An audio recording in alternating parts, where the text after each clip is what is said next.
చెప్తూ ఉంటాను. ఇవి కూడా మీ అందరికీ తెలిసినవే.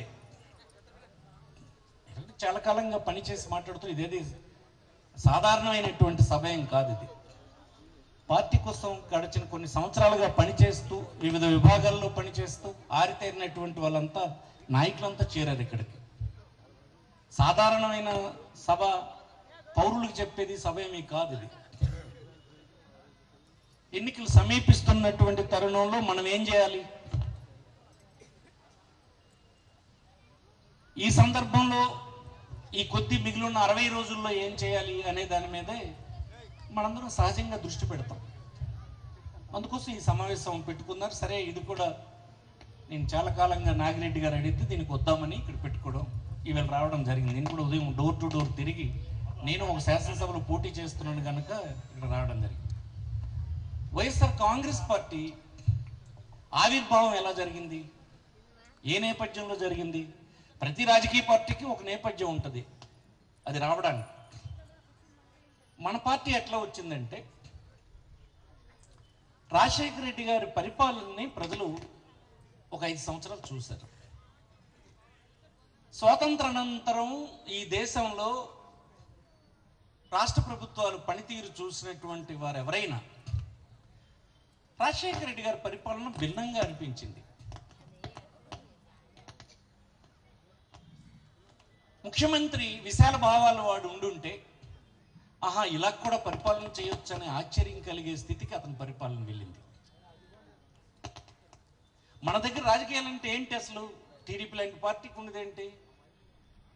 ఎవరికి ఏదైనా ఒక సంక్షేమ కార్యక్రమం ప్రభుత్వంలో ప్రవేశపెడితే చంద్రబాబు తెలుగుదేశం పార్టీ తాలూగా ప్రిన్సిపల్ ఏంటి? ఆ కార్యక్రమాన్ని అతను వాడు అందుకున్నాడంటే మనకి నెక్స్ట్ ఏంటి లాభం అనే కదా చూడటమే కదా. ఆఖరికి పెన్షన్ అందుకున్నాడు అయినా సరే నెక్స్ట్ మనకేం చేస్తాడు? ఓటేస్తాడా? లేకపోతే ఇంటి మీద జెండా కడతాడా? కాకపోతే పసుపు చొక్కా వేసుకుంటాడా? ఇదే కదా ప్రిన్సిపల్. అది లేనివాడు ఆ సంక్షేమ పదం అందుకోవడానికి లేదు.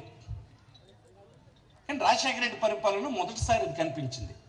భోజనాలు వడ్డిస్తాను రెడ్డి, అదిగో మరి ఇంకా మరొండ్రు వెళ్ళిపోతారు.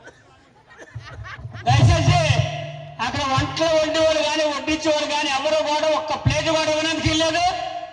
ధర్మాన ప్రసాదరావు గారి మీటింగ్ అయ్యే వరకు మాత్రం ఆ ప్లేట్లు ఇచ్చేవాళ్ళు ఎవరైనా ఇచ్చుంటే అది వెనక్కి తీసుకోవాల్సిందిగా కోరుకుంటున్నాను. దయచేసి ఇది విప్పుగా జారీ చేయండి. వెళ్తాం, ఇంపార్టెంట్ వెళ్ళి ప్లేట్లు తీసేసుకోండి. ఏం లేదు, డిస్టర్బ్ అయిపోతుంది. ఏముంది, ఎంత అందరం వెళ్ళిపోయి ఒకసారి చేద్దాం, ఏముంది పెద్ద అంటే. మీరు వెళ్ళి ముందు తినేస్తే మరి మాకు లేకుండా చేద్దామని ఏంటి మీ ఉద్దేశం? రండి రండి రండి రండి రండి. ఎవరికి ఆ పరిపాలన చూసినటువంటి వారందరూ రాష్ట్రంలో ఏమనుకున్నారంటే, అమ్మ ఇలాంటి పార్టీ ఉంటే బాగుండు అని రాజశేఖర రెడ్డి గారు చనిపోయిన తర్వాత ఒక అభిప్రాయానికి వచ్చారు.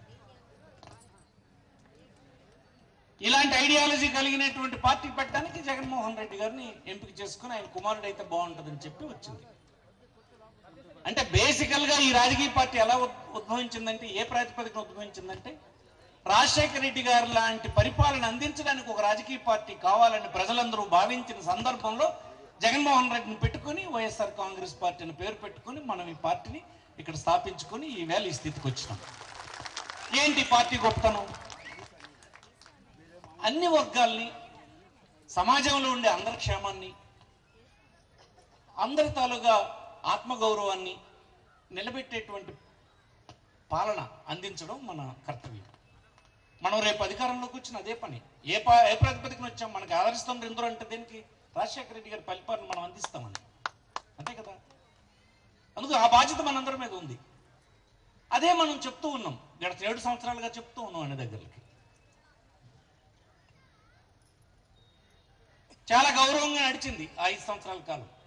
దేశంలో ఇతర రాష్ట్రాలు కూడా ఆంధ్రప్రదేశ్ పాలనని ఆదర్శంగా తీసుకుని రావడం జరిగింది. అందులో చిన్న చిన్న విషయాలే. ఒక అనారోగ్యంతో ఉండేటువంటి ఒక కుటుంబంలో సభ్యుడు ఇంతకు ముందు ఏమయ్యేది?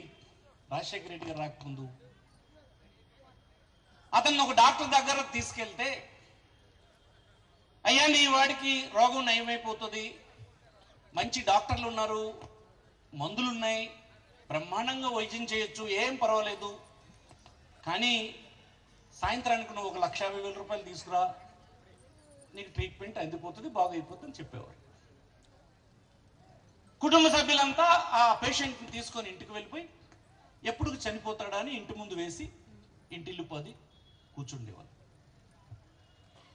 కడుపును పుట్టి తన కళ్ళెదరే చనిపోతున్నప్పుడు నిస్సహాయంగా ఉండేటువంటి తల్లిదండ్రులు, తోడబుట్టినటువంటి అన్నదమ్ములు, కనిపెంతి పెద్ద చేసినటువంటి ఇతర కుటుంబ సభ్యులందరూ దీనంగా మాలాంటి బ్రతుకులు ఇంతే, ఇంతకుండా ఏముంటుంది, ఇది ఎప్పుడు మారుతుంది అనేటువంటి భావంలో ఉండేవారు. అలాంటి నిస్పృహను తొలగించడానికి అతను తెచ్చినటువంటి చిన్న పథకమే ఆ రోజుల్లో రాజీవ్ ఆరోగ్యశ్రీ అని పేరు పెట్టి తెచ్చిన పథకం. బ్రహ్మాండంగా ఎలివిడికి వెళ్ళిపోయిందంటే అది ఒక ధనవంతుడు కార్పొరేట్ హాస్పిటల్లో వైద్యం చేయించుకొని డిశ్చార్జ్ అయినప్పుడు పక్కన ఇంకొక స్నేహితుడిని తీసుకుని వెళ్ళి, ఎందుకైనా మంచిది నా పక్కన ఉండరా, బిల్లు ఇచ్చినప్పుడు నా డబ్బులు సరిపోతే నీ జోబులను కొంత అందించడానికి నువ్వు సిద్ధంగా ఉండని చెప్పి కార్పొరేట్ హాస్పిటల్ నుంచి బయటకు వచ్చినప్పుడు మనం ఆలోచించేవాళ్ళం. కానీ ఒక బీదవాడు రాజశేఖర రెడ్డి గారు పెట్టినటువంటి ఆ పథకం వలన దర్జాగా డిశ్చార్జ్ అయిపోతే కౌంటర్ ఎక్కడుందో చూడకుండా మెట్లు దిగిపోయి ఇంటికి వెళ్ళిపోచ్చినటువంటి స్థితికి వచ్చింది. అదే పేషెంట్ అంతకుముందు కార్పొరేట్ హాస్పిటల్ పైన కాదు మెట్లు కూడా చూసే పరిస్థితి ఉండేది కాదు. ఇది మాలాంటి వారికి కాదు, ఈ దేశంలో మాలాంటి వారికి ఇలాంటివి లేవు, మేము ఇలాంటి వాటికి అర్హులం కాము అనుకునేటువంటి నిస్పృహ ఉండే రోజులు. అందుకోసం అది చూసినటువంటి వాళ్ళు కదా రాజశేఖర రెడ్డి లాంటి పాలన తేవాలి. ఆ ఆలోచన ధోరణి, ఆ ఆలోచన విధానం, ఎక్కడైనా ఒక సంక్షేమ పథకం ఏ కుటుంబానికైనా అందకపోతే ఆ అధికారి తప్పన్నట్టుగా చెప్పినటువంటి విధానం. అతను ఏ పార్టీ వాడు, ఏ కులం వాడు, రేపు మనకు ఓటేస్తాడా, వెయ్యడా, ఈసారి ఏం చేస్తాడు, ఇంతకు ముందు వేసాడా లేదా, జెండా పెడతాడా, ఇవన్నీ చూసింది పాలన కాదు. బీదవాడు అంటే వాడి ఆకలి తీర్చాలి, కన్నీరు తొడవాలి, వాడిలో నిస్పృహ తొలగించాలి. ఈ రాష్ట్రంలో ఉండేటువంటి తీవ్రవాదం తొలగిపోయిందని అంటే నేను గొప్పగా చెప్పే మాట. నిస్పృహను తొలగించే పని ప్రభుత్వాలు ఇంత బాగా చేయగలవు అన్నటువంటి పని తీవ్రవాదం వైపు మళ్ళుతున్నటువంటి వారికి రాజశేఖర రెడ్డి పాలన ఊరటనిచ్చి తీవ్రవాదం తగ్గిపోవడానికి కారణమైందని మీకు ఈ సందర్భం మనం చేస్తాను. నేను డెప్త్లో ఉన్నటువంటి వాడిని కనుక ఆ కమిటీల్లో పనిచేసినటువంటి వాడిని. అదే కదా ఇంతకు ముందు. ఈ నేపథ్యంలో రాష్ట్రం విడిపోయింది, మళ్ళీ తెలుగుదేశం ప్రభుత్వం వచ్చింది, చంద్రబాబు గారు వచ్చారు. ఏం చెప్పాడు ఆయన? సోదరులారా నేను మారిపోయానని చెప్పాడు. మొట్టమొదటి చూస్తూనే మారిపోయానంటే అంటే అర్థం ఏంటి? ఇంతకు ముందు అతను చాలా తప్పు పనులు చేసినాడని అర్థం కదా. మీరు కావాల్సింది టీవీలు చూడండి. నేను మారిపోయాను అతను చెప్పారు అందరూ. నీకు నమ్మడం లేదండి ఎవరు రాష్ట్రంలోనా, నువ్వు మారిపోయిన అనకపోతే మరి నమ్మరని అంటే మారిపోయినాను ఏ జిల్లా వచ్చినా చెప్పేవాడు. అంటే అతను గడిచిన 10 సంవత్సరాలు ఘోరమైన నేరాలు చేశాడని అతను అంగీకరించినట్టే, ఒప్పుకున్నాడు. దాని నుంచి మారిపోతాడు అన్నాడు. మన వాళ్ళందరూ అనుకున్నారు 65 సంవత్సరాలు వాడు మారిపోయినా అంటాడు, 2 సార్లు ఓడిపోయినా మళ్ళీ మన దగ్గరికి వచ్చినాడు, మారిపోయి ఉంటాడు కదా, పెద్దవాడు అయిపోయింది కదా, సీనియర్ సిటిజన్, మారిపోయి ఉంటాడని కొద్దిగా మనసొగ్గినారు. అప్పుడు స్టార్ట్ చేశాడు అతను మేనిఫెస్టో. 600 హామీలు, అన్ని సెక్షన్లని అందులో అట్రాక్ట్ చేసినట్టుగా చెప్పడం. ఎంత ఎంత చక్కగా చెప్పారంటే ఆవేళ బాబు వస్తే జాబు, ఒకవేళ ఎవడైనా అది నమ్మకపోతే ఏమి నీకు ఉద్యోగం వద్దురా అని అడగడం వాడికి. అంటే వీళ్ళ ఇంట్లో ఉన్నట్టు జోబులను తీసి అనిపిస్తున్నట్టు.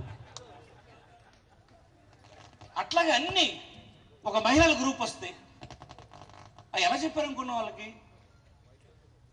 అక్కచెల్లెళ్ళారా డోక్రా గ్రూపులు నేనే పెట్టాను. బేషరతుగా చెప్తున్నాను, నేను వచ్చిన వెంటనే మొత్తం రద్దు, మరి మీకు తీర్చక్కర్లేదు అని చెప్పి ఒక్కసారి మన వాళ్ళు కొద్దిగా ఇలాగా నమ్మనోడికి ఇలా గిట్పడ్డారు, కొద్దిగా ఊగినారు. 5 లక్షలు ఉంటే 5 లక్షలు మీరు వెంటనే మేము కట్టేస్తాం, మళ్ళీ మీరు వాడివచ్చు.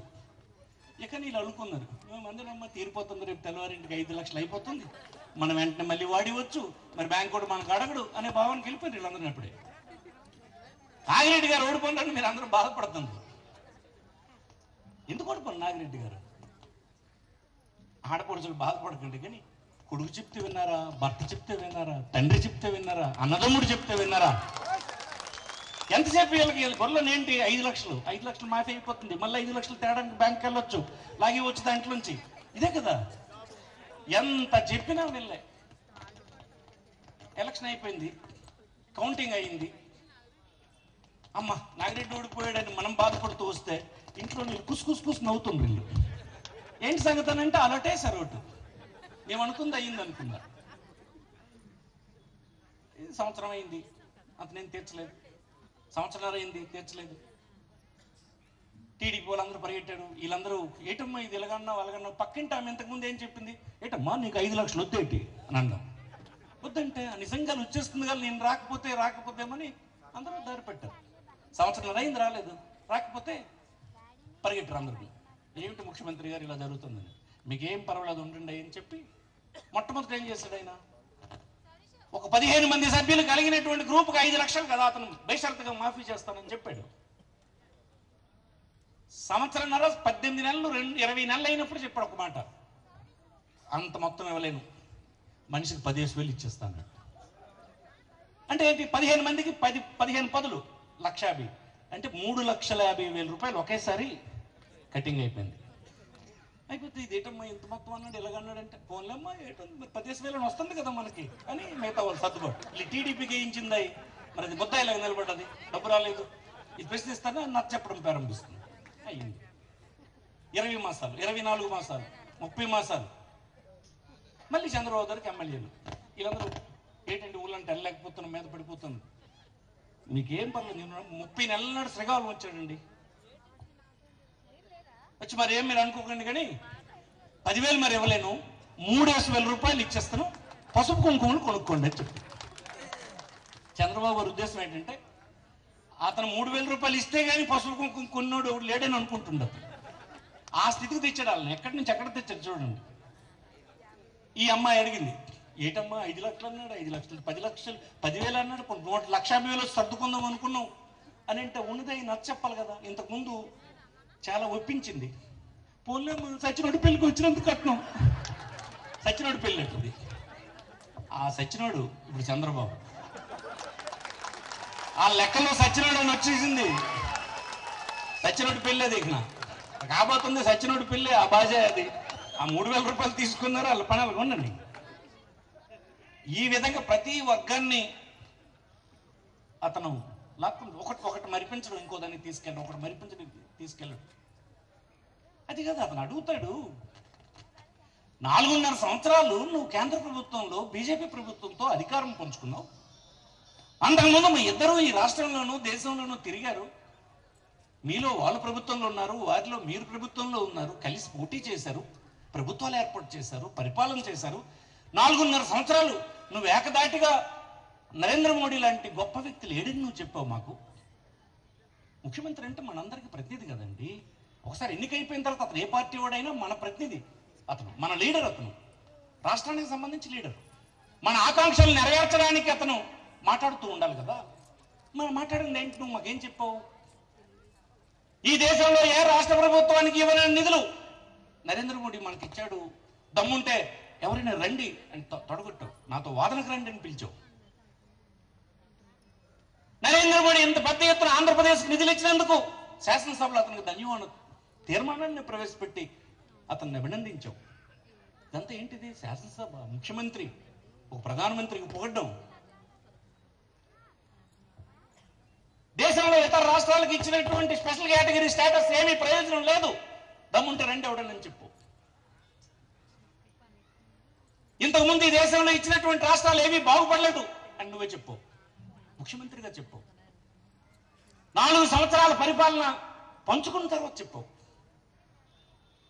ఇప్పుడు చెప్తున్నావు మళ్ళీ గొప్ప మోసం చేశాడు నరేంద్ర మోడీని అంటే. ఎప్పుడు ఇది? నువ్వు ఎప్పుడు చెప్తున్నావు? కోడి కూసేసినప్పుడా? ఎన్నిక రేపేమో బెల్ల అవుతుంటే ఇప్పుడు నరేంద్ర మోడీ గొప్ప మోసం చేసింది. ఇవ్వాల్సిందే స్పెషల్ కేటగిరీ స్టేటస్ అని ఇప్పుడు అంటున్నావు. అంటే 4 సంవత్సరాలు నువ్వు, మరి 4.5 సంవత్సరాలు నువ్వు ముఖ్యమంత్రిగా అధ్యయనం చేసావు, దేశం అంతా తిరిగి వచ్చిన వాడిలాగా చెప్పావు. ఏ రాష్ట్రాలు బాగుపడలేదన్నావు, మరి బాగుపడలేదు దానికి నీకెందుకండి? ఇప్పుడు ఇది బాగుపడలేదు కదా, బాగుపడకపోతే మళ్ళీ నీకెందుకు అసలు స్పెషల్ కేటగిరీ స్టేటస్ ఏంటి నువ్వు చెప్తున్నావు? ఇప్పుడు ఇవన్నీ బాగుంది, ఇంకో తతంగం చూసారా? అతనేమో కేంద్ర ప్రభుత్వంతో ఉన్నాడు, ముఖ్యమంత్రి ఇతను, మనందరేమో ఆ ప్రభుత్వాన్ని ఎన్నుకున్నాము. ధర్మ పోరాటం అని విశాఖపట్నం చిక్క టెంటేసి మన ముందు కూర్చుంటున్నాడు. మేమేంటి చేసాము? నీకు ఓటేశారు, నీకు అధికారం ఇచ్చారు, ఎవరితో పోరాటం చేస్తావు నువ్వు? విశాఖపట్నంలో వచ్చి ధర్మ పోరాటం అనేసి ఇక్కడ ఇతను ముఖ్యమంత్రి అంటారా, జోకర్ అంటారా, ఏమంటారు చెప్పండి? అతను చేస్తుండే కనుక బాజాలు కొట్టే పేపర్లు 4-5 ఉన్నాయి, 2 పత్రికలు ఉన్నాయి, గొప్పగా అతను మాట్లాడుతుంటే అర్థం పడుతుంది. మన దగ్గర ధర్మ పోరాటం ఏంటండి? అసలు ఢిల్లీలో చేయడం, ముఖ్యమంత్రి చేయడానికి రకరకాల పద్ధతులు ఉంటాయి. ప్రభుత్వం కదా అది.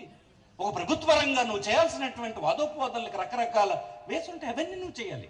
నువ్వు ఢిల్లీ వెళ్ళినప్పుడల్లా నువ్వు చిల్లర వేషాలన్నీ వేస్తావు, రాష్ట్రానికి సంబంధించిన విషయాలు నీకేమి పట్టవు, బయటకేమో నువ్వేమో పెద్ద దీంట్లోకి చెప్తావు.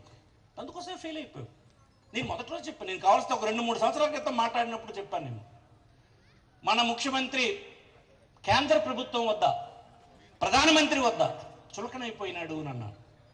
ఎందుకంటే ఒక రాష్ట్ర ముఖ్యమంత్రి తను కేంద్ర ప్రభుత్వానికి ఒక రాష్ట్ర రిప్రజెంటేటివ్గా కలిసినప్పుడు తను ఆ రాష్ట్రం గురించి అడిగినటువంటి విషయాల మీద ఆ వ్యక్తి గురించి అంచనా వేయగలుగుతాం. నువ్వు వెళ్ళాడికి ఈ పదవి కట్టబెట్టండి, వీడికి పదవి పెట్టండి, మావాడికి ట్రాన్స్ఫర్ చేయండి, పనికి మన చిల్లర పనులు నువ్వు ఎప్పుడైతే కోరేవో, ఇతను చిల్లర ముఖ్యమంత్రి అని ఆ ప్రధాని మొదలే గట్టుకుడు అతను.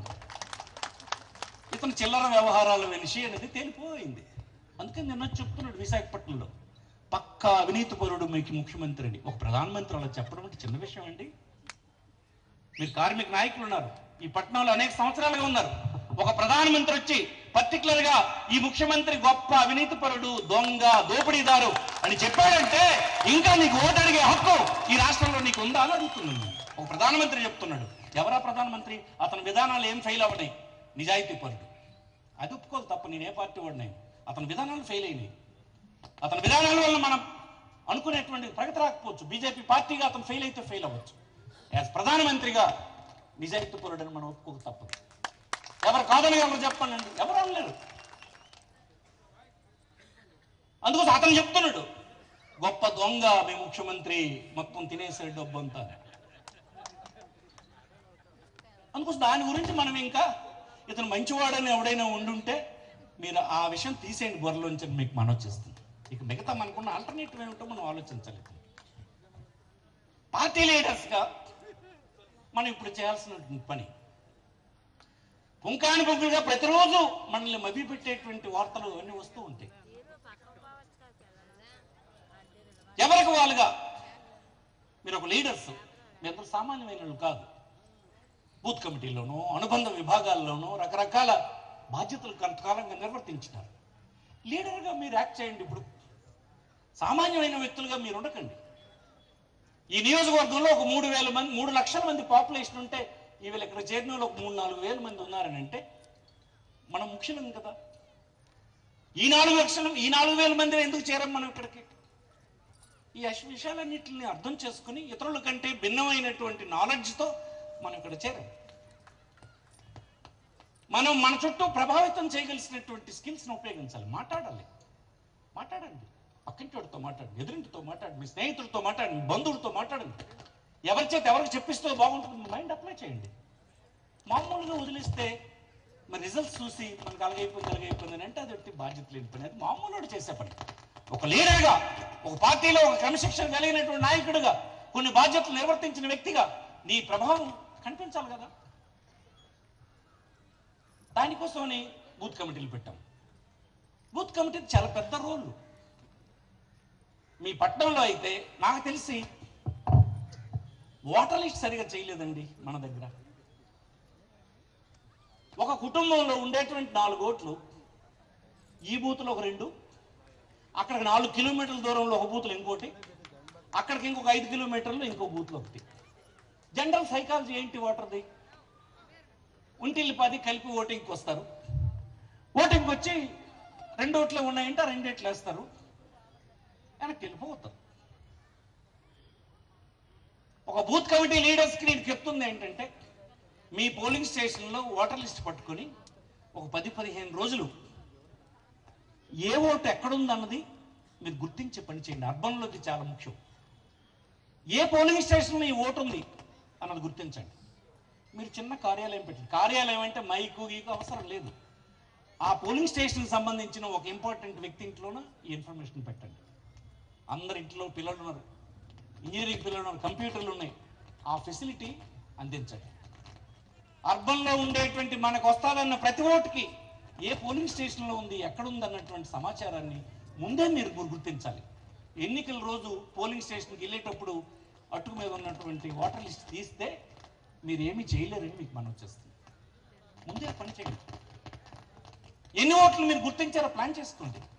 ఎక్కడెక్కడ నివాసం ఉంటున్నారో వాళ్ళని టెలిఫోన్లో కాంటాక్ట్లోకి వెళ్ళండి. నాగిరెడ్డి గారి తరపున మీరు విజ్ఞప్తి చేయండి. అవసరమైతే ఉత్తరం రాయించండి, మాకు సాయం చేయమని చెప్పండి. మీ పోలింగ్ స్టేషన్ పలానా దగ్గర ఉందని చెప్పండి. ఆ డెప్త్లోకి వెళ్ళాలని మనం చేస్తుంది. మామూలుగా ఓటర్లకు ఓటు వచ్చినట్టు ఓటు వేస్తే మరి నువ్వేమి నాయకత్వం ఇచ్చినట్టు? నువ్వు అదనంగా నీ మేధస్సుని, నీ శక్తిని, నీ తాలూకు ఆలోచనని, ఆ పరిస్థితులు యాడ్వర్స్గా ఉండే పరిస్థితులను అనుకూలంగా మలుచుకునేదానికి నువ్వు నాయకత్వం ఇస్తేనే నువ్వు నాయకుడు. మామూలుగా జరిగిపోతుంది దానికి జరిగిపోతే నువ్వు నాయకుడు ఎట్టవుతావు?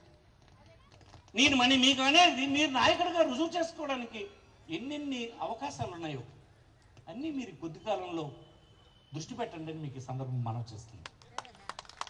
చంద్రబాబు చాలా కొత్త కొత్త ఎత్తులతో వస్తున్నాడు. మొన్న మారిపోయానని మనకు నమ్మించాడు, మేనిఫెస్టోతో నమ్మించాడు. రాష్ట్రం విడిపోయింది అనుభజ్ఞుడు కావాలని చెప్పి నమ్మించాడు. ఇప్పుడు అతనికి అవన్నీ, ఆ కార్డులన్నీ అయిపోయినాయి. ఇతను అనుభజ్ఞుడు కాడని తేలిపోయింది.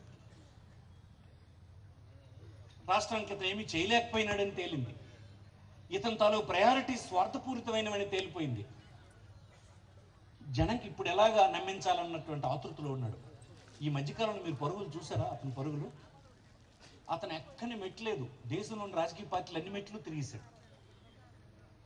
నలుగురు మీద ఇన్కమ్ ట్యాక్స్ అయినప్పటికీ, రైడ్లు అయినప్పటికీ పరుగు చంద్రబాబు రోజు ఫ్లైట్ ఎక్కుతుండడం, వాళ్ళు శరద్ యాదవ్ని కలిసి వస్తుండడం, అక్కడెక్కడెక్కడ ఇంకొకటిని కలిసి, ఇదంతా ఏట్లేదు అతని మీద పడిపోకుండా ఉండడానికి.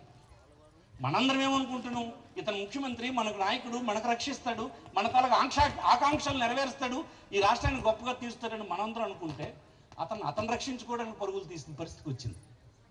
ఈ అవినీతి పనులన్నింటి ద్వారా చేసినటువంటి సమాచారం అంతా వచ్చేసింది బయటికి. ఏ క్షణానైనా దేశంలో ఉండేటువంటి సంస్థలు అతని మీద రైడ్ చేస్తాయంటే పరిగెడుతుంది. అతని మాటల్లో మీరు చూడండి, నన్ను అరెస్ట్ చేస్తారా చేయండి అంటుంటాడు. అసలు ముఖ్యమంత్రి ఆ మాటలు ఎందుకు వచ్చినాయంటే, పక్కన ఉన్న నవీన్ పట్నాయక్ అంటున్నాడు ఈ మాట ఎప్పుడైనా? ఆ పక్కన ఉన్నటువంటి పశ్చిమ బెంగాల్ ముఖ్యమంత్రి అన్నదా ఎప్పుడైనా అలాగా? ఈ పక్కన ఉన్నటువంటి బీహార్లో నితీష్ కుమార్ ఎప్పుడైనా మాట అన్నాడా? ఇలాంటి ఆరోపణలతో అరెస్ట్ చేస్తారని చెప్పడం అంటే తెలుసు అతనికి మనం ఎలాంటి ఘనకార్యం చేసి సింపుల్గా చెప్తాం. మీరు బాగా ఎడ్యుకేటెడ్, పట్టణాల్లో ఉన్న అన్ని చూస్తున్నారు. పోలవరం ప్రాజెక్టు రాజశేఖర రెడ్డి దయ వల్ల వచ్చింది. ఎందుకు ఈ మాట చెప్తుందంటే, ఏ అనుమతులు లేకుండా పోలవరం ప్రాజెక్టుని స్టార్ట్ చేసాం. అప్పుడు స్టార్ట్ చేసాం కనుక విభజన వచ్చినప్పటికీ అదొక పెద్ద అంశం అయిపోయింది. ఈ ప్రాజెక్టుకు అనుమతిస్తే తప్ప వీళ్ళు ఒప్పుకోరు అన్నటువంటి భావన వచ్చింది కనుక అది విభజన చట్టంలోకి వచ్చింది. పోలవరం ప్రాజెక్టుకి అయినటువంటి ఖర్చు అంతా మేము చెల్లిస్తామని చెప్పి ఒప్పుకున్నారు, అనుమతులను ఇస్తామని చెప్పారు, అయిపోయింది. ఈ మధ్యన కేంద్ర ప్రభుత్వం రాష్ట్రానికి స్పెషల్ కేటగిరీ స్టేటస్ ఇస్తామన్నటువంటి నెగోషియేషన్ జరిగినప్పుడు చంద్రబాబు ఏం చెప్పాడు తెలుసు అతనికి? పోలవరం ప్రాజెక్టు కేంద్ర ప్రభుత్వం నిర్మాణం చేయాలి. మీరు ఒకసారి వెనక్కి వెళ్ళండి, మీరు ఆలోచించండి. ఆ ప్రాజెక్టు కేంద్ర ప్రభుత్వం నిర్మాణం చేయాల్సిన ప్రాజెక్టు. ఇతను ఏం రాశాడు తెలుసు లేక, ఆ ప్రాజెక్ట్ నిర్మాణం నేను చేస్తానని రాశాడు. దేనికండి? ఒక ముఖ్యమంత్రి మీద మన రాష్ట్రంలో ఇలాంటి ఇంటలెక్చువల్స్ లో ఎలాంటి అభిప్రాయం ఉందో చూడండి. ఇంతకంటే అవమానం ఏం కావాలి? అయితే అది సీక్రెట్ ఉండిపోద్ది అనుకున్నాడు అతను. వాళ్ళు ఎక్కడండి బీజేపీ లీడర్స్? అతను అరుణ్ జైట్లీ ఇలా లేఖ ఇచ్చిన వెంటనే, అది ఒప్పుకున్న వెంటనే బయటకు వచ్చి ప్రెస్ మీట్ పెట్టాడు. మీ ముఖ్యమంత్రి గారు ఇచ్చిన లేఖ మేరకు మీ ప్రాజెక్ట్ కట్టుకోవడానికి మీకే ఇచ్చేస్తాను అని అడు చెప్పాడు. ఇచ్చేసిన ప్రాజెక్ట్ కొన్ని సిగ్గు లజ్జ ఉందా? కొన్ని నిజాయితీగా చేయాలా? ఒక గేటు పెట్టాడు 4.5 సంవత్సరాలకి. 17 అయిపోద్దండి, 18 అయిపోద్దండి, ఇప్పుడు 19, ఇప్పుడు 24, 28కి వెళ్తుంది. వెళ్ళలేదు. ఒక గేట్ పెట్టి ఆ గేట్ చూడడానికట రాష్ట్రంలో ప్రజలందరూ రావాలి. ఈ మధ్యన 28 జీవోల ద్వారా ఈ గేట్ చూడడానికి వెళ్ళినటువంటి బస్సులకి, టిఫిన్లకి, భోజనాలకి 400 కోట్లు డ్రా చేస్తారు. ఈ రాష్ట్రంలో ఇంకొక ఇరిగేషన్ ప్రాజెక్ట్ పూర్తయిపోద్ది. నువ్వు దేనికి తీసుకెళ్ళావు? ఒక గేట్ చూపించడానికి. సినిమా రోజు మనకు అట్లా వరుసగా ఉన్నటువంటి బస్సులు చూపించడం. ఏంటి మీ ఇంట్లో డబ్బు ఇచ్చారా? 400 కోట్లు మీరు ఆ పేరు పెట్టి ఇష్టానుసారంగా ట్రాన్స్పోర్ట్ కంపెనీలు మీరు పెట్టుకొని డబ్బు లాగేసి పిండేసి ఇంత అన్యాయం ఒక ముఖ్యమంత్రి చేయొచ్చేలాగా. ఎక్కడైనా ఒక ప్రాజెక్టు, పెద్ద ప్రాజెక్టు జరిగితే ప్రజలు చూడడానికి తర్వాత వెళ్తారు. ఆ గేట్ చూడడానికి 400 కోట్లు. ఇతను ముఖ్యమంత్రి అంటారా? దోపిడీదారు అంటారా? ఈవేళ అందుకోసం ఇవన్నీ చూసిన తర్వాత నాకు వీళ్ళు మరి ఓటెయ్యరు, మామూలుగా అయితే వీళ్ళు నాకు నమ్మరు. ఏం చేయాలి మనం? నేను కూడా మనం అనుకుంటాం మేము నమ్మము అని చెప్తున్నాం. మనం బాబు నీకు నమ్మము అని మనం చెప్తాం. అతను కూడా మీకు నుండి నమ్మడం లేదురా అని అతను రెడీగానే ఉన్నాడు. మీకేం చేయాలంటే అతను ఇప్పుడు డబ్బు శక్తులతో తెచ్చు. 4 సంవత్సరాలు అతనితో ప్రయాణం చేసిన జనసేన అధ్యక్షుడు పవన్ కళ్యాణ్ సావుకూరు సభలో చెప్పినట్టు విశాఖపట్నం చెప్పాడు. నియోజకవర్గం 25 కోట్ల మూట అప్పుడే మీ నియోజకవర్గానికి వచ్చేసింది, ప్రతి నియోజకవర్గం చేరిపోయిందని ఆయన దగ్గర నుంచి చూసినోడు కనుక వచ్చి మనకు చెప్పాడు. ఇతను ఎవరు? 4 సంవత్సరాలు అతనితో ప్రయాణం చేస్తున్నాడు. వాళ్ళు ఎలాంటి వాళ్ళు అన్ని అతని దగ్గర నుండి చూశాడు. మూట వచ్చేసిందట అప్పుడు ప్రతి నియోజకవర్గానికి 25 కోట్లు. నిజం, నాకు కూడా ఒక పెద్ద మనిషి చెప్పాడు, ఈ పేరు చెప్పను కానీ 5,000 కోట్ల రూపాయల ధనం ఈ ఎన్నికలకు ఖర్చు పెట్టడానికి ముఖ్యమంత్రి గారు సిద్ధంగా ఉన్నారు. ఎక్కడిది ధనం? ఎక్కడ ధనం అంటే ఒక రకమైన ఛానల్ కాదు, ప్రతిదీ ఛానలే. ఆఖరికి ఇసుక, పేడ, మట్టి ఏది దొరుకుతుంది పిండేశారు. ఎన్ని రకాలుగా పిండేశారు.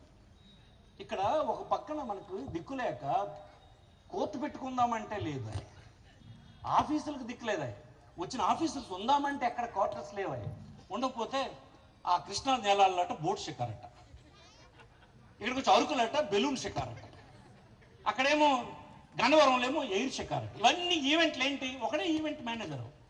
ఆ ఈవెంట్ మేనేజర్కి ఇవ్వడం, రూపాయికి 10 రూపాయలు డ్రా చేసేయడం. మనకు రక్తం పిండి వసూలు చేసినటువంటి పన్నులు రాబడి ఇంత నిర్లక్ష్యంగా ఇతను ఖర్చు పెట్టాడు. అనుభవజ్ఞుడని అనుకున్నామే, అనుభవం కాదు ఇంకా. ఇంత బాధ్యత లేకుండా అతను వ్యవహరించినట్టు మీకు ఈ సందర్భం మనం చేస్తుంది. ఇక ఫారెన్ ట్రిప్స్ అవన్నీ చెప్తుంటారు ప్రతిసారి. ఫారెన్ ట్రిప్స్ అన్నీ అతను రియల్ ఎస్టేట్ మార్కెట్ కోసం తప్ప ఇంకొకటి కాదన్న విషయం మీకు ఈ సందర్భం మనం చేస్తుంది. రాజధానిని పెద్ద బూచికను చూపించి, పెద్ద విస్తీర్ణం చూపించి, ప్రపంచంలో గొప్ప రాజధాని కడతానని మనందరి నోరు ముయించి అయిపోయినంటే ఆ రాజధాని రియల్ ఎస్టేట్ మార్కెట్ చేయడానికి ఉన్నటువంటి అవకాశాలన్నింటిని ఎదుర్కోవడానికే స్విస్ ఛాలెంజ్ పద్ధతిని సుప్రీంకోర్టు వద్దంటే దాన్ని అనుసరించి సింగపూర్ ప్రభుత్వం సిఆర్డిఏ కలిపి చేస్తుందని చెప్పి మనందరికీ నమ్మించి 2 సంవత్సరాల తర్వాత సింగపూర్ నుంచి వచ్చి మంత్రి చెప్పిందాక మనకు తెలియలేదు. అతను ఏంటి చెప్పాడంటే, ఇదేమి సింగపూర్ ప్రభుత్వం కాదండి, మా ప్రైవేట్ కంపెనీలు ఇవని చెప్పాడు. ఎవరా మంత్రి? అంతకుముందు ఆ ప్రైవేట్ కంపెనీల్లో సీఈఓగా పనిచేసినటువంటి వాడు తర్వాత మంత్రి అయినాడు. అతనేమో ఈ లైజాన్ని సెట్ చేశాడు, బ్యాక్ డోర్లో డబ్బు వచ్చే మార్గాన్ని సెట్ చేశాడు. దానికోసం ఏం చేశాడు? 50,000 ఎకరాల భూమి,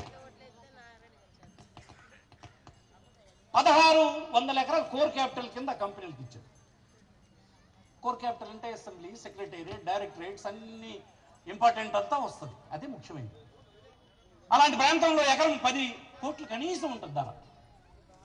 1,600 ఎకరాలు అంటే ఎంత? 16,000 కోట్లు.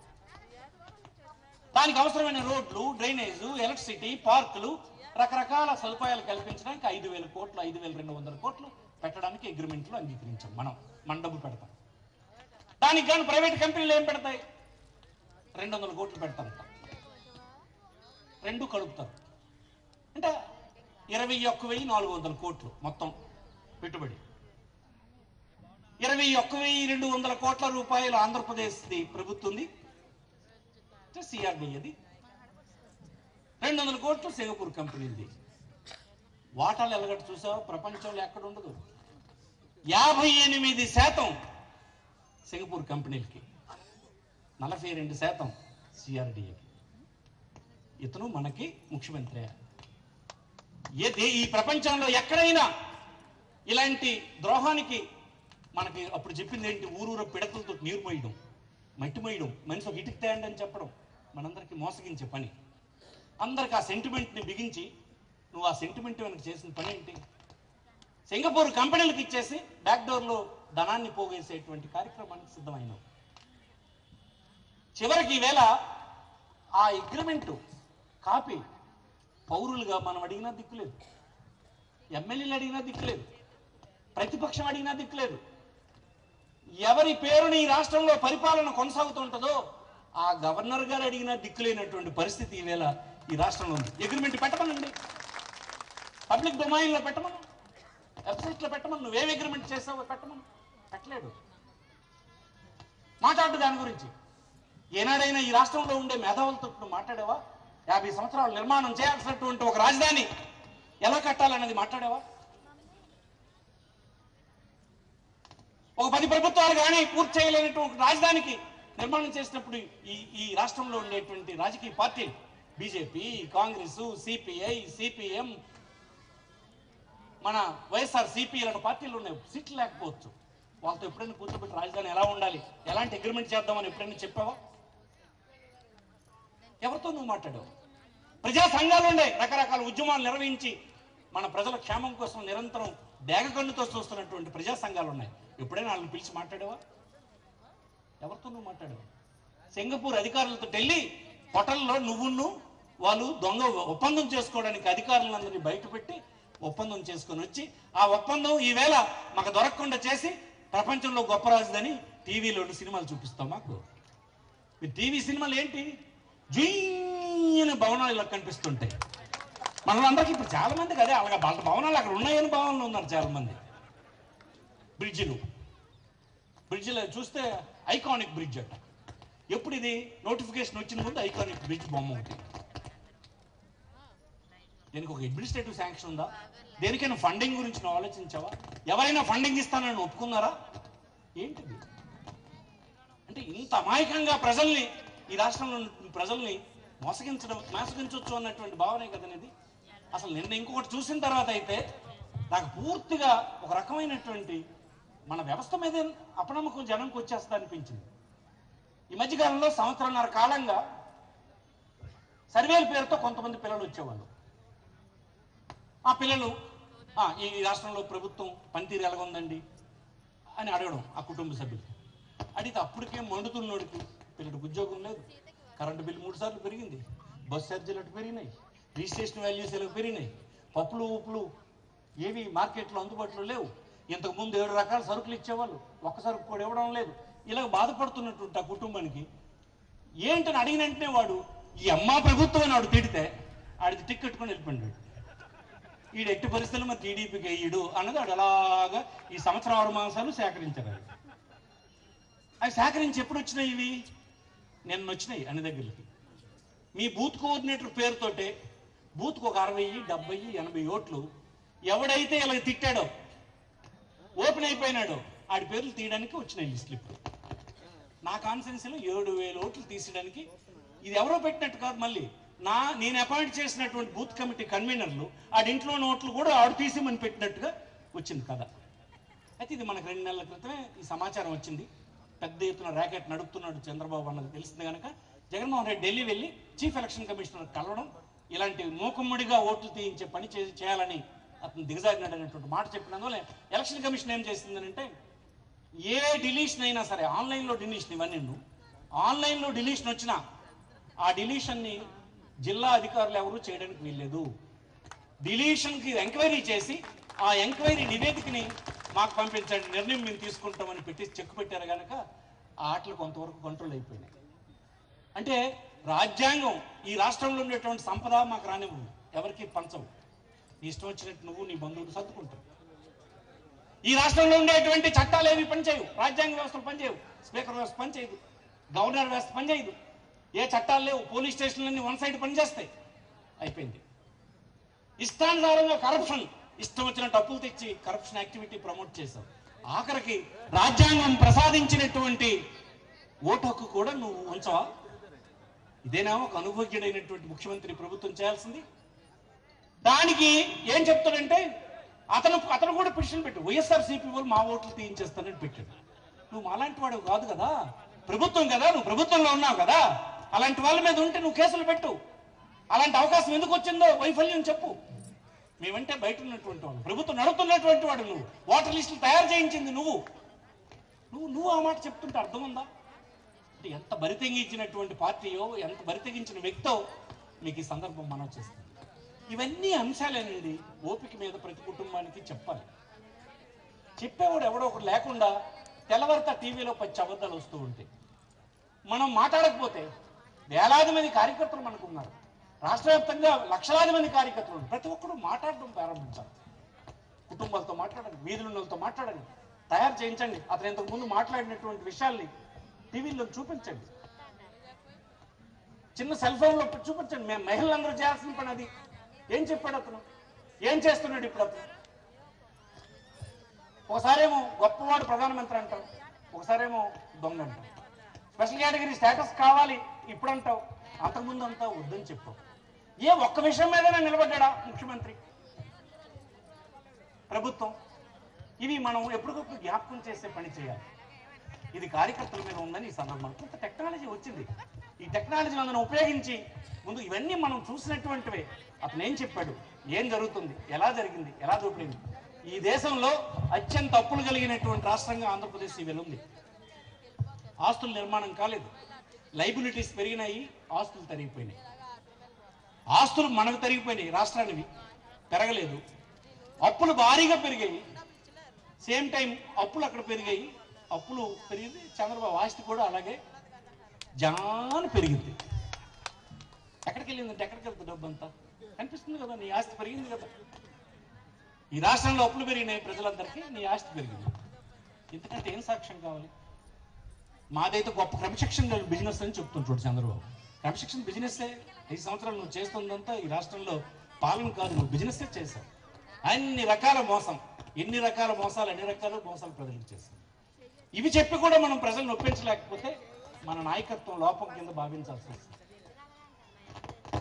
జగన్మోహన్ రెడ్డి కొంత ఉత్సాహవంతుడు, అతను కొన్ని విషయాలు చెప్తున్నాడు.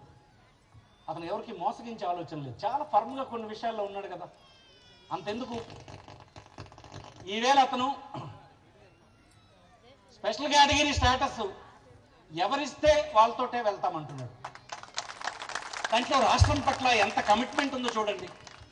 ఇలాంటి మాట్లాడితే కొంతమంది ఓటు వేయకపోవచ్చు అన్నటువంటి భయం కూడా భయపడకుండా, స్పెషల్ కేటగిరీ స్టేటస్ ఎవరు రేపు వస్తే, ఎవరు అధికారంలోకి వచ్చిస్తానంటే వాళ్ళతో మేము వెళ్ళడానికి సిద్ధంగా ఉన్నాం, ఇక మేము ఎవరిని నమ్మం అనేటువంటి మాట. స్పెషల్ కేటగిరీ స్టేటస్ ఎవరి కోసం? ఈ రాష్ట్రంలో ఉపాధి దొరక్క అన్యాయం అయిపోయినటువంటి చదువుకున్న యువకుల కోసం, ఈ రాష్ట్రంలో కొనసాగుతున్న సంక్షేమ కార్యక్రమాలు కొనసాగించడానికి ఆదాయం కోసం, ఈ రాష్ట్ర స్వరూపాన్ని మార్చడానికి ఏకైక మార్గం అయినటువంటి ఇండస్ట్రియలైజేషన్కి ఉపయోగపడేటువంటి ఒక విధానం అది. దానికోసం అతను చాలా ఫర్మ్గా ఈవేళ అన్నాడా, నిన్నన్నాడా, 2 సంవత్సరాల క్రితం అన్నాడా? లేదు. ప్రధాన ప్రతిపక్ష బాధ్యతలు తీసుకున్న మరుసటి రోజే అతను మాట చెప్పాడు. ఈవేళ ఆ మాటకే ఉన్నాడు, రేపు ఆ మాటకే ఉంటాడని మనం చేస్తున్నాం. కుర్రాడు పట్టుదల ఉన్నాడని చెప్పడానికి ఏం కావాలి, ఇంతకంటే ఏం కావాలి? ఈ విషయాన్ని మీరు నచ్చ చెప్పాలని మనం చేస్తున్నాం. కార్యకర్త మాట్లాడకపోవడం తప్పు, మాట్లాడుతూ ఉండాలి, నీకు తెలిసిన విషయాలు చెప్తూ ఉండాలి. నువ్వు చెప్తే నమ్మినటువంటి వాళ్ళు ఉన్నారు. మీ ప్రాంతాల్లో ఇన్ఫ్లుయెన్స్డ్ పర్సన్స్ ఉంటారు, ఇన్ఫ్లుయెన్స్డ్ పర్సన్స్ కాంటాక్ట్ చేసే పని చేయండి, వాళ్ళ చేత చెప్పించండి. ఒక మంచి టీచర్, అతని దగ్గర విద్యను అభ్యసించి బాగుపడిన కుటుంబాలన్నీ ఆ టీచర్ చెప్తేనే వింటారు. ఒక న్యాయవాది, అతని వద్ద ఉన్నటువంటి పార్టీలన్నీ మేలు జరిగితే ఆ న్యాయవాది చెప్తేనే రాజకీయాల్లో ఆ పార్టీ ఏ పార్టీ ఓటేయాలని నిర్ణయం తీసుకుంటారు. ఒక వైద్యుడు మంచి వైద్యం అందించి ఆ కుటుంబ ఆరోగ్యాన్ని కాపాడుతున్నందుకు ఆ వైద్యుడు చెప్తేనే ఓటేస్తారు. ఒక కార్మిక సంఘ నాయకుడు తన కోసం సర్వస్వం దారపోసినటువంటి నాయకుడుగా అతను చెప్తేనే వేస్తారు. ఒక భజన బృందం నాయకుడు, ఒక కళా సంఘం నాయకుడు, ఒక స్వయం శక్తి సంఘ నాయకురాలు, వీళ్ళందరూ నాయకులే. వాళ్ళతో కాంటాక్ట్ చేయండి, వాళ్ళని ఒప్పించండి. వాళ్ళు ఒప్పిస్తే ఇంటర్ను వాళ్ళు చేస్తారు. ఈ విషయాలన్నీ వాళ్ళకి చెప్పండి. ఇలాంటి ముఖ్యమంత్రి, ఇలాంటి ప్రభుత్వాన్ని మనం కోరుకుంటామా? ఆఖరి చివరికి రాజ్యాంగం ఇచ్చిన ఓటుని కూడా తీసేసి అధికారంలో కొనసాగాలనుకున్నటువంటి అదములకే మనం అధికారం ఇవ్వడానికి సిద్ధంగా ఉన్నామని నాకు చెప్పండి. లీడర్గా ఇవన్నీ మీరు చెప్పాలని ఈ సందర్భం మనం చేస్తాం. ఈవేళ ఒక పక్క వాళ్ళు భోజనం చేస్తున్నారు, కొంతమందికి ఏమో ఎక్కడి నుంచి అటు వెళ్దామా, కాకపోతే ఎక్కడుందామా, చాలా ఏమైనా ఉన్నట్టున్నారు. నాకు కూడా ఆకలేస్తుంది, అందుకు లేదంటే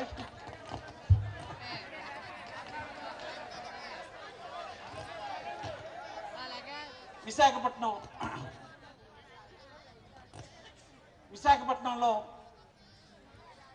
ఎందుకు బలహీనంగా ఉన్నామని బయట అంటుంటారు అందరూ. అంటే ఏంటి అసలు నాకు అర్థం కాదు. గ్రామీణ ప్రాంతాల్లో లిటరసీ తక్కువ ఉంది, అక్కడ మనం బలంగా ఉన్నామని, ఇక్కడ బలహీనంగా ఉన్నామని ఎందుకు ఇలా జరిగింది? పార్టీ కేడర్స్, లీడర్స్ అందరూ ఆలోచించాల్సిన అవసరం ఉంది. మనం మార్పులు చేయాలి, ఆర్గనైజేషన్లో కూడా మార్పులు చేయాలి. ఎవరెవరిని ఇంకా మనం కలుపుకొని వెళ్ళాల్సిన అవసరం ఉంది. ఏదో ఒక లోపం మనకు కనిపిస్తుందని మనం అంగీకరించాలి. అన్ని ఏడల్లా బ్రహ్మాండంగా విశాఖపట్నం రూరల్ కూడా బ్రహ్మాండంగా ఉందండి. విశాఖపట్నం బాగుంది, విశాఖపట్నం రూరల్ బాగుంది, విజయనగరం బాగుంది, శ్రీకాకుళం బాగుంది. నిజంగా బాగులేదో బాగుందో తెలియదు, కానీ ఎందుకు బాగులేదని అంటారు అర్బన్? అసలు మీరు కదా ముందు రియాక్ట్ అవ్వాల్సింది. అర్బన్లో ఉండేవాళ్ళు కదా, నిజంగా అధ్యయనం చేసి మాకు చెప్పాలి, రూరల్లో ఉన్న వాళ్ళు చెప్పాలి ఇలా జరుగుతుంది ఈ ప్రభుత్వంలో. అసలు మనం నోరిప్పడం లేదు, మన ప్రయత్నం మనం సరిగా కేడర్స్, లీడర్స్ అందరూ చేయడం లేదని అనుకుంటాను. దానికి కావాల్సినటువంటి మార్పులన్నీ ఆర్గనైజేషన్లో ఎవరి యూనిట్లో వాళ్ళు చేయండి. మనందరం మన గౌరవాన్ని పెంచేటట్టుగా పాలన అందించడానికి అన్ని విధాలా ప్రయత్నం చేయడానికి పార్టీ సిద్ధంగా ఉందని మీకు ఈ సందర్భం మనం చేస్తాం. పార్టీ నాయకులుగా మనకేం కావాలి? మన ప్రాంతాల్లో 4 పనులు జరిగి ఎప్పటి నుంచో మనం ఆశిస్తున్నటువంటి కార్యక్రమాలు పూర్తయి మా ప్రయత్నం వల్ల, మన ప్రయత్నం వల్ల, నా ప్రయత్నం వల్ల మన ప్రాంతంలో ఇవి జరిగినాయని ఒక మాట కోసమే కదా రాజకీయాల్లో మనం ఉండేది. దానికోసం మనందరం కలిసి పనిచేస్తాం. ఇది మంచి ఆపర్చునిటీ. ఈవేళ చాలా స్పష్టంగా రాష్ట్ర వ్యాప్తంగా మనకి క్లియర్గా అనుకూలమైన వాతావరణం ఉంది. 6 మాసాలుగా 8-9 సర్వేలు వచ్చాయి. ఇండియా టుడేని, సీ వాటర్ అని, రకరకాలవి, ప్రొఫెసర్ నాగేశ్వరరావు అని వచ్చి మన వదిలేండి, మనం చేసుకున్న సర్వేలు కాదు ఇవన్నీ, నేషనల్ లెవెల్లో సర్వేలు కదా. ఒక్క సర్వేలోనైనా 6 మాసాలుగా తెలుగుదేశం పార్టీ ముందంజలో ఉందన్నటువంటి మాట ఎక్కడైనా మీరు అన్నారా? కానీ వాళ్ళు చెప్తుంటారు మళ్ళీ మేమే అధికారంలోకి వచ్చేస్తామని. అంటే భయపెట్టి ముసుగులోనే ఇంకా గెలవాలన్నటువంటి తాపత్రయంలో ఉన్నారు. ఇదే చెప్తున్నాను. ఏ సర్వేని చూపించుకోండి. వాళ్ళకేమి ఇక్కడ ప్రాంతీయమైనవి లేవు కదా. దేశవ్యాప్తంగా చేసిన సర్వేలు ఎక్కడ టీడీపీ గెలవదనేదే వచ్చాయి. అందుకోసం అతను ఎదుగుతున్నాడు దారులన్నీ. కాంగ్రెస్తో వెళ్ళాలని చూశాడు, కాంగ్రెస్ తెలిసి మరింత దెబ్బ అని చెప్పి మళ్ళీ వెనక్కి వెళ్ళిపించాడు. జనసేనతో వెళ్ళాలని ప్రయత్నం చేశాడు, అతనేమో కబడదారన్నప్పుడు మళ్ళీ వెనక్కి వెళ్ళిపించాడు. ఇప్పుడు మళ్ళీ అతను దూరుతున్నాడు. ఇప్పుడు అంటే ఏంటంటే జనసేనతో ఇంకొక కబురు వచ్చింది నాకు. మరి మనమే మాట్లాడుకోవాలి, మనందరం కుటుంబంలో అంటే వాళ్ళంట. జనసేన కలిసి పోటీ చేయరట, కాకపోతే వేరువేరుగా ఎదురు పోటీ చేయరట. చంద్రబాబు చెప్పిన పేర్లు జనసేన పార్టీ నుంచి పోటీ చేసేటటువంటి పద్ధతి ఒకటి సెట్ చేస్తాను. ఎంత దొంగ చూడండి.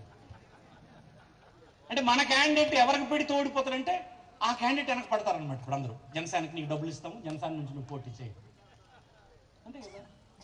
ఎంత ప్రమాదమైన మనుషులు చూడండి. డబ్బులు ఇచ్చి ఓటర్లు అనుకుంటారు, ఉన్న ఓట్లను తీయించేస్తారు, ఆఖరికి ఇలాంటి మాయలు కూడా వేస్తారు.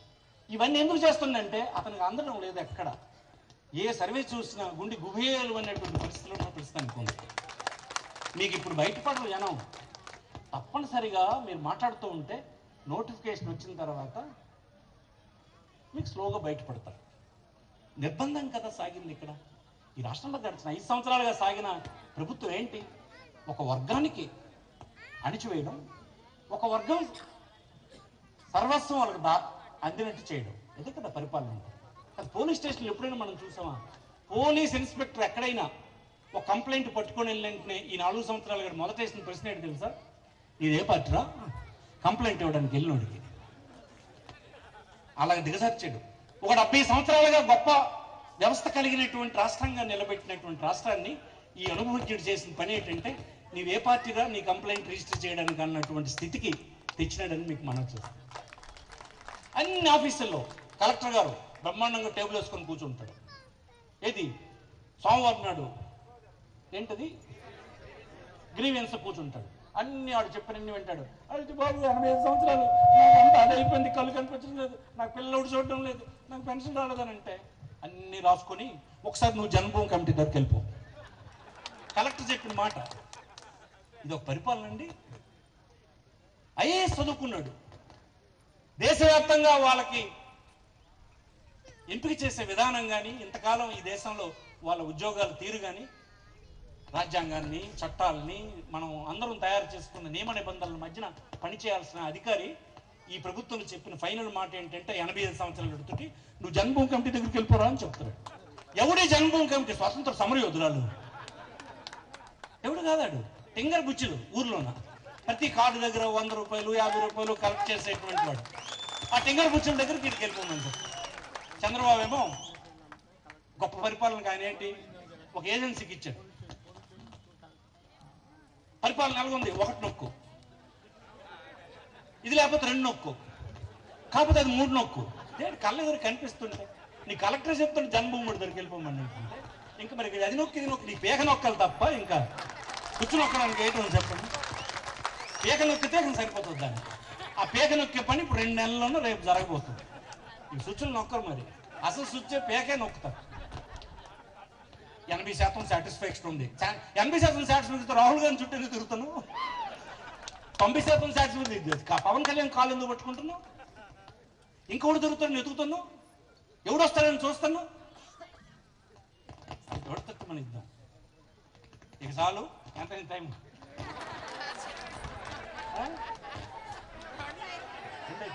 చాలే. నేను ఒక స్లోగన్ చెప్తాను. మీ అందరూ ఉద్యమాల్లో ఉన్నటువంటి కార్మిక నాయకులు ఉన్నారు.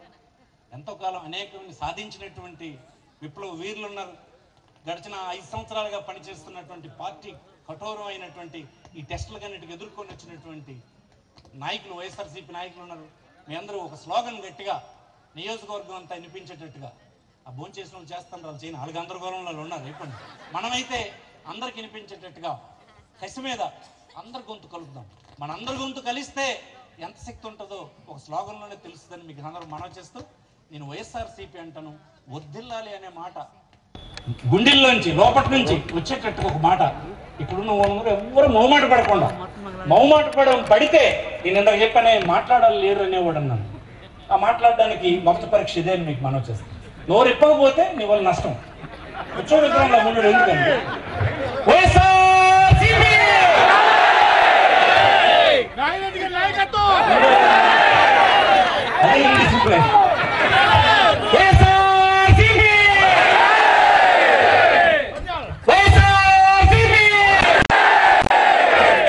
ధన్యవాదాలు.